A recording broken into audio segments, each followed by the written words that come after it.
லா இலாஹா இல்லல்லாஹு முஹம்மதுர் ரசூலுல்லாஹி அல்லாஹும்ம ஸல்லி அலா முஹம்மதின் வ அலா ஆலி முஹம்மதின் வ பாரிக் வ சல்லிம் அலைஹி.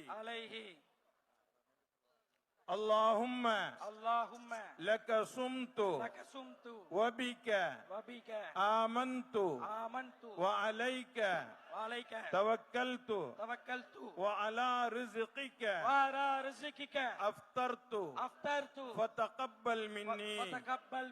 يا الله உனக்காகவே நோன்பு நோற்றோம்.